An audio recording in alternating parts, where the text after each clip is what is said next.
આજે સલ્ફર ને મીઠું ને જોઈ શકો છો, મીઠું ને યુરિયા ને સલ્ફર ત્રણેયનું મિક્સ કરીને મગફળીમાં નાખવાનું છે. રિઝલ્ટ પણ સારું મળે છે અને બહુ ફાયદો થાય છે મીઠાથી. જોઈ શકો છો. મારી ચેનલ લાઈક સબસ્ક્રાઈબ કરવાનું ભૂલતા નહીં મિત્રો. ત્રણેયનું મિક્સ કરીને નાખવાનું છે મિત્રો. મારા આગલા બ્લોગમાં તમને બતાવીશું કે મારું રિઝલ્ટ પણ કેવું મળે છે મગફળીનું. તમે જોઈ શકો છો મિત્રો લાઈવ.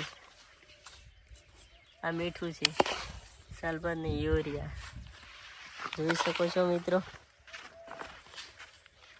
રિઝલ્ટ પણ સારું મળશે અને તમને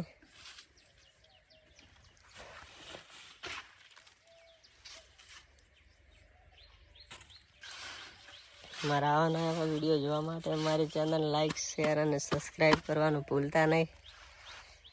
જોઈ શકો છો અમારા કાકા બંને સાથે મળીને કામ કરે છે. એવું રિઝલ્ટ પણ અમે આટલામાં ખાલી ચેક કરવા માટે નાખ્યું તો જોઈ શકો છો તમે. મગફળી પણ સારી છે ને આ બાજુ નથી નાખેલી એ પણ તમને બતાવી નાખીએ. આ જોઈ શકો છો. આનાથી પીળી મગફળી પડી હોય એ પણ સારી થઈ જાય છે. જોઈ શકો છો મિત્રો તમે. મારી ચેનલ લાઈક શેર અને સબસ્ક્રાઈબ કરવાનું ભૂલતા નહીં. મારા કાકા પોખી રહ્યા છે ત્યાં ખાતર. મિક્સ કરવાથી સારું રિઝલ્ટ પણ મળે છે.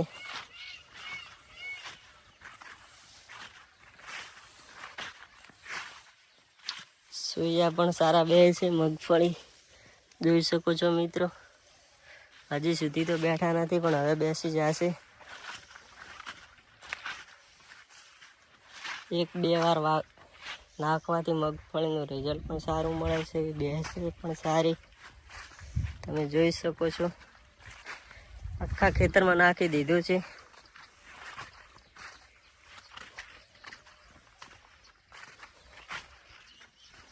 શેર કરવાનું ભૂલતા નહીં મિત્રો.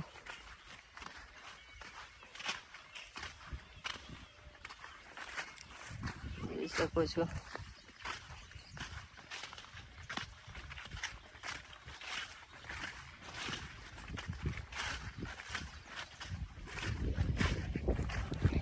નાખીને પાણી ઢાંકી દેવાનું 1-2 કલાક.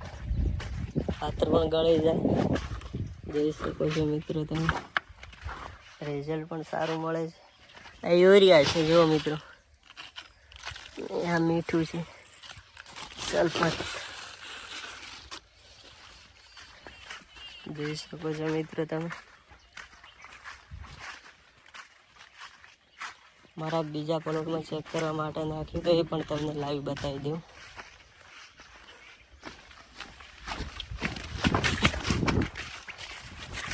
જુઓ મિત્રો.